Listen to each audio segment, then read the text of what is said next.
আলাইকুম, কেমন আছেন আপনারা সবাই? আলহামদুলিল্লাহ আমরা খুব ভালো আছি। Welcome to Flora blog. একটু বুকা সুতা পরে নিছি, আমার বাবাও যাবে আমার সাথে, যাইতেছি হয়েছে একটু টাউনে, একটু হালকা পাতলা কিছু বাজার সদায় লাগবে আর কি। আর ওই টাইপের বাজার না আসলে, ওগুলো তো বাসা বাড়িতে আছে, তুই সেটা ছোটোখাটো বাজার লাগবে আর কি, ওই টিস্যু টিস্যু এইসব এইসব। চলো যাই একটু বাজারে ঘুরে আসি আর দেখি ছোটোখাটো কী কী কিনি, তোমাদের দেখাইবো একটু। তারপরে আমার জানে আরও কী কী লাগবে, যেহেতু বাসায় নতুন উঠছি অনেক কিছু লাগবে। চিরুনিটা এখানে দেখা যায়, চলো যাই, চলেন বাবা যাই আমরা। আলহামদুলিল্লাহ সকালবেলা রুটি নাস্তার আয়োজন করতেছি। গতকালকে যে কী বলে ওগুলা, যে একটু মাংস তরকারি আছে, ঝোল টোল এসব দিয়েই খাবো আর কি। আমি বাবা আর ইয়াসিরা তো অবশ্য সকালবেলা তো নাস্তা পানি খাইতেই চায় না, সো আমার মনে হয় একটু বেশি নিয়ে নিছি। দেখি যেরকমের হয় ওরকম বাবা মেয়ে খাই মিলা।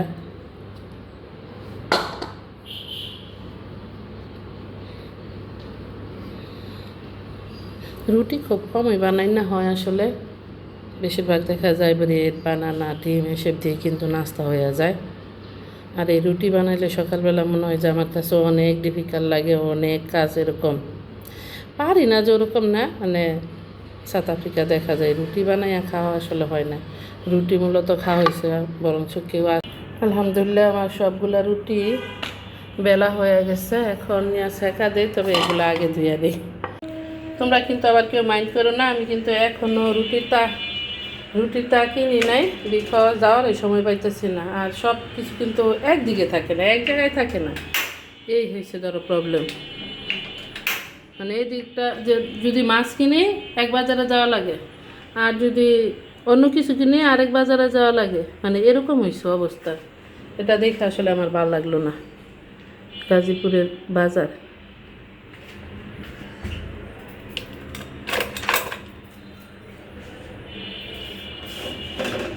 গতকালকে আমার বাবাকে পাঠাইছি মাছ আনার জন্য, আর জানি কী কী।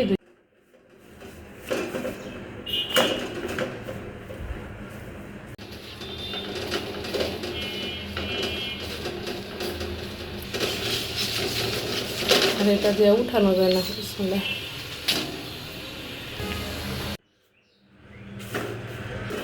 আমার বাবা আবার শুয়ে রয়েছে।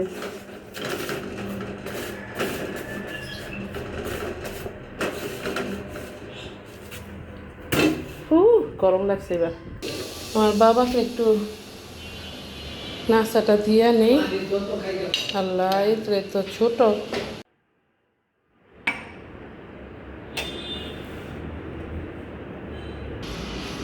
দেখো আমার বাবার নাস্তাটা হয়ে গেছে, এখন খাইয়া নেই আমরা। বাবা বলছে টেবিলে খাইব না। রান্না করছি হয়েছে খাসির মাংস, আমি বলতেছি গরুর মাংস। হুম।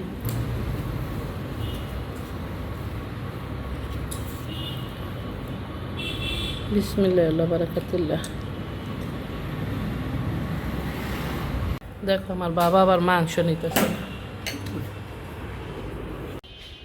চলো মাম, সিটকেনটা লাগা রাখো মা।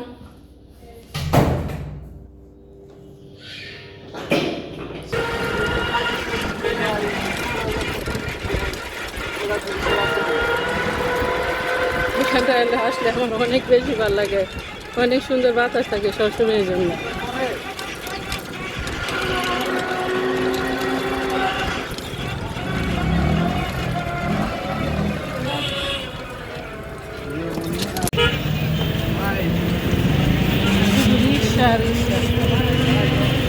আমরা আবার মন্দিরের ভিতরে এসে বসছি। দেখো মন্দিরে মনে হয় এই প্রসাদও দেয় কিছু নাকি, এগুলো এমনিতে খাওয়ার চিপস মিষ্টি যেগুলো আছে এগুলোই। এই যে দেখো, বাবা তো মিষ্টি খাইবেন না না নাকি ডায়াবেটিস আছে, এই জন্য তো আবার মিষ্টি খাইও না। এদিকটায় দেখো নার্সারি আছে, দেখো নার্সারিতে কি কি ফুল আছে। গোলাপ আছে নেই, গোলাপ নতুন আছে। আচ্ছা আর আমি তো কি দেব না, ওই জয় দুইটা ফুল অনেক ফুল হয়েছিল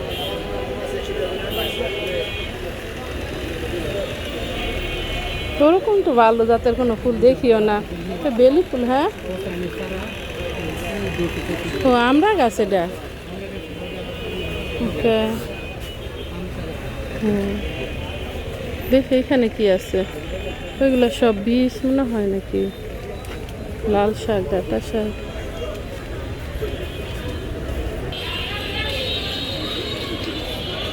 এখানে সব সময় কি বলে ওই যে শামুকের মতন কি জানি বলে, ওটারে ফুক দেয় যায়, আমি নাম ভুলে গেছি। চল না বাজারে যায়, এই ছিপ দিয়ে তো দাম যায়।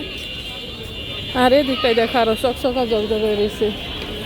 আর ওই যে শাং বাজাইবার মনে পড়ছে সব সময়, বাসা থেকে তো শোনা যায় আর শাং বাজাই যায়। এই যে দেখে এদিকে কত কিছু রেখে দিছে, সব ভিতরে আছে। এখানটায় আসছি কিছু হালকা পাতলা বাজার করতে। এই যে দেখো নিয়ে নিলাম, আমার বাবা হয়েছে বাজার সাথে এগুলো কিছু নিয়ে নিচ্ছে। পেঁয়াজ সেজে নিচ্ছে, এই জন্য আর পেঁয়াজ লাগবো না আজকে, পেঁয়াজের দাম আবার এখানটায় বেশি। এই যে এখানে আসছি কিছু চাল নিয়ে নিতে, আর দেখি কি কি নেওয়া যায় ছোটোখাটো একটা। এখান থেকে নিলাম একটা ধনিয়া পাতা। এই যে দেখো বাবা, এটা নেন। হ্যাঁ, এত জ্যাম রাস্তায়, পিছনে যে রেল স্টেশনের এখানে মানে হাঁটা যায় না মানুষের জন্য।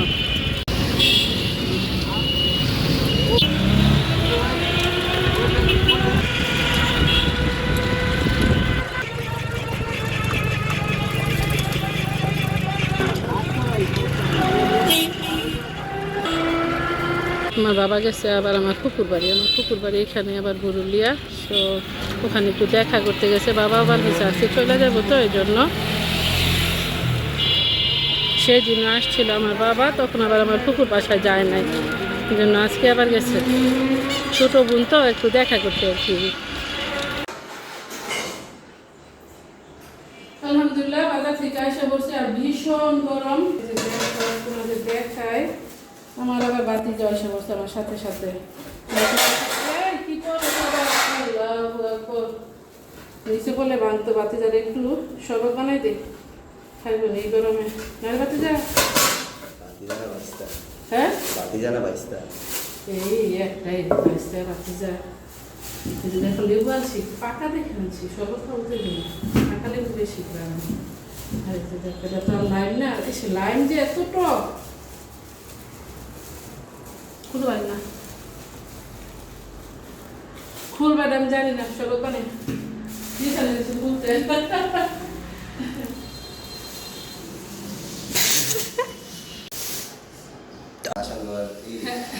বাজার সাথে নিয়ে আসছি। দেখো কি কি আছে, বাতিটা তো সাথে আসছে এই জন্য দেখাইতেছি। আর এই যে এটা দেখ ডাল দুধ নিয়ে আছে, সুন্দর হয়েছে না? এটা সুন্দর হয়েছে, ছোট বড়টা দাম বেশি, জন্য ছোটটা আনছি। আর কি যেগুলো মাদনের জন্য নিয়ে আসছি, তারপর আর কি আনছি, টিস্যু, ওয়াশিং পাউডার, পোলার চাল আছে, তারপরে এই যে দেখো তার আছে।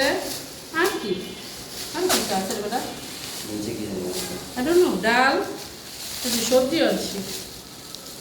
আমার আবার এই যে ভাজা খাইতে অনেক বেশি পছন্দ, মনে করছি বেশি না না দূর বেটা, করলা আবার কেমনে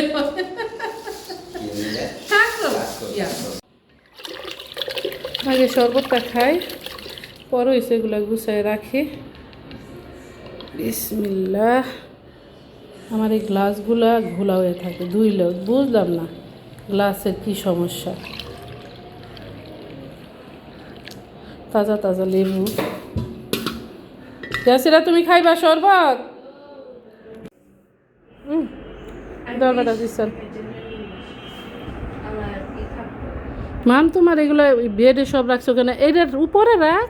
আরে কপাল আমার, অনেক বেশি বৃষ্টি হয়েছে, আমি কিছু পাপোশ এটা সেটা যে ধুয়ে দিছি, পুরাই গজব। ইস আল্লাহ আকবার।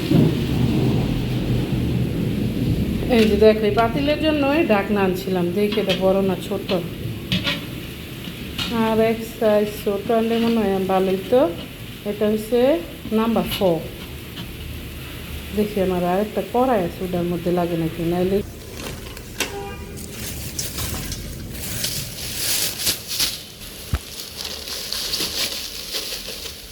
প্লাস্টিকের ভিতরে ভরে রাখলাম।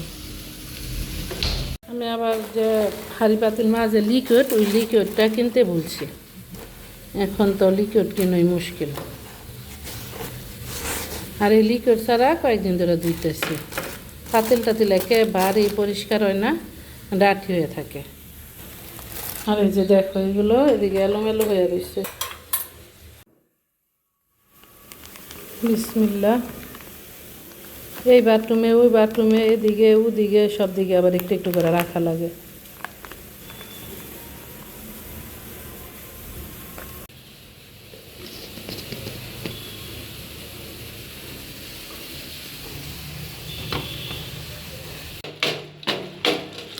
মাছগুলা ভাজি আগে দেখি মাছ কি করলার সাথে ঝোল রান্না করবো নাকি তাও বুঝতেছি না, মানে একবার এক একটা চিন্তা হইতেছে, বিরক্ত লাগে।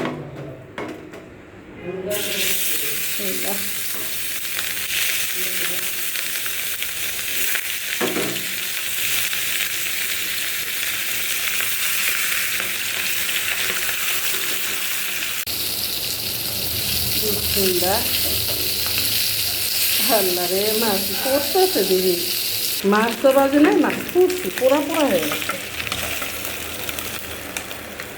তেল একটা সেটিও নাই। দেখো এদিকে অনেক বেশি অন্ধকার হয়ে রয়েছে। একটু মাংস তরকারি বসাই দিই, বিসমিল্লাহ, পরে একটু মাছ রান্না করবো। মাছটা ভাজা হয়ে গেছে, একটু দিয়ে দিই রসুন। রসুনটা বাজিয়ে নিচ্ছি অনেক সুন্দর করে। এখন একটু আদা দিয়ে দিলাম, মরিচের গুঁড়া, হলুদের গুঁড়া,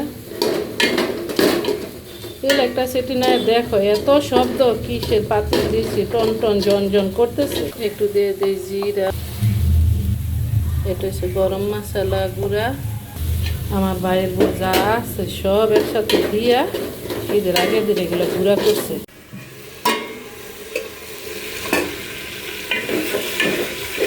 মশলা কষানো হয়ে গেছে, মাংসগুলো আবার আগেই ধুয়ে দিয়েছিলাম। বিসমিল্লাহ, একটু আগে ধুয়ে রাখছি তো এই জন্য পানি ছাড়ছি, কয়েকবার ধুইছি আর কি। কেউ আবার মাইন্ড করো না, আবার কমেন্টও করো না, ব্যাড কমেন্ট। লাল পানি গেছে, আর মাংস যত হইল লাল পানি যাইবই। আর যদি রক্ত বা ওই লাল পানি যদি ভিতরে না থাকে তাহলে কিন্তু মাংসের স্বাদও আবার যায় না। তো বারবার দিলে তো আর শুধু হইব না। এই পাতিলটা বসাইছি একটু কচু শাক, আর এই যে দেখো এখানে শুকনা মরিচ, তারপর হচ্ছে রসুন আর কালো জিরা দেওয়া বাগার দেবো।